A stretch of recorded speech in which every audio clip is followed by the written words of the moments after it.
Bonjour à tous, je suis Giorgia Meloni, j'ai 45 ans et je suis la présidente de Fratelli d'Italia, le parti politique des conservateurs italiens.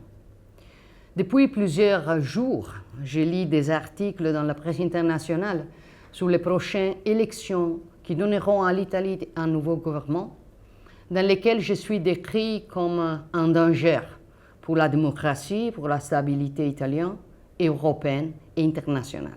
J'ai lu que la victoire de Fratelli d'Italia aux élections de septembre conduirait à un désastre, un tournant autoritaire à la sortie de l'Italie de l'euro et à d'autres absurdités de ce genre. Rien de tout cela n'est vrai, mais je sais très bien que ces articles sont inspirés par les puissants circuits médiatiques de la gauche, qui ici en Italie est très fort dans les rédactions de journaux et dans celles des programmes de télévision, mais qui est une nette minorité parmi le peuple italien. Il a également été dit qu'un gouvernement de centre-droite mettrait en danger le Fonds européen du Next Generation EU et la mise en œuvre du Plan national de relance et de résilience. Mais je demande catégoriquement ces narratifs absurdes. Sur ces terrains, le gouvernement Draghi aurait pu faire plus, mais il n'a pu faire non pas à cause de Fratelli d'Italia, le seul parti d'opposition, mais à cause d'une majorité trop hétérogène et querelleuse, le même qui a provoqué la fin de ce gouvernement. That is why Italy needs a united and clear-minded government that would not only avoid wasting a euro of this money, but also foster investments and growth in our country. You should also be aware that in Italy, for more than a decade, governments have not been the outcome of what the citizen chose by voting, but rather have been the outcome of agreements, often under the table or unorthodox, between the same parties that were fighting each other in the electoral campaign. In these 10 years, the left, which has failed to win elections in Italy since as far back as 2006, has managed to stay in government almost all the time. This is a great anomaly in the Western political landscape, because in a democracy, normally those who lose elections should go to opposition. On the other hand, for too many years in Italy, those who lost elections find themselves in government, achieving very bad results.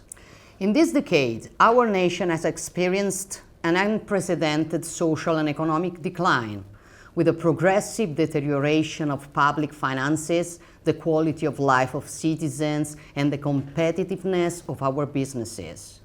With the left in power, the state has turned hostile to citizens and businesses, increasingly violating individual liberties.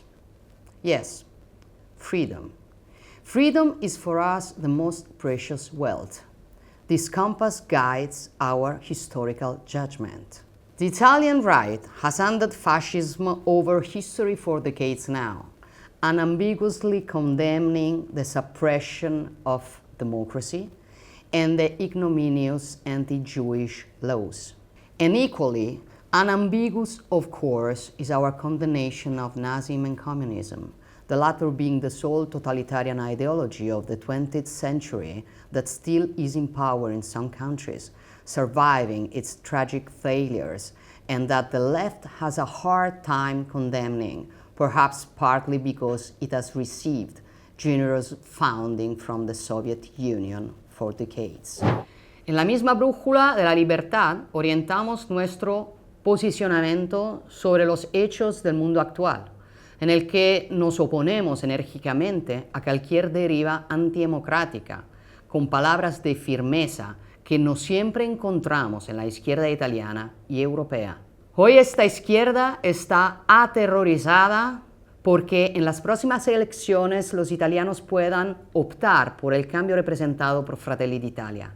Pero ya no podemos permitir que la imagen de los conservadores italianos, baluarte de la libertad y defensa de los valores occidentales, siga siendo enturbiada por mistificadores que buscan todos los medios para mantenerse en el poder.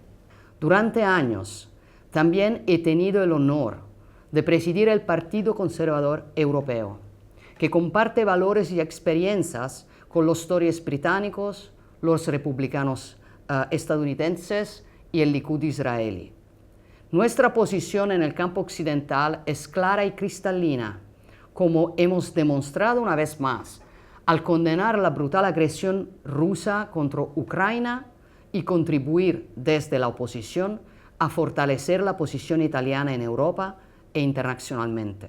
Nuestra idea de Europa es la de una entidad política capaz de representar un valor adicional real para sus ciudadanos, con menos burocracia y más capacidad de incidir en los grandes asuntos.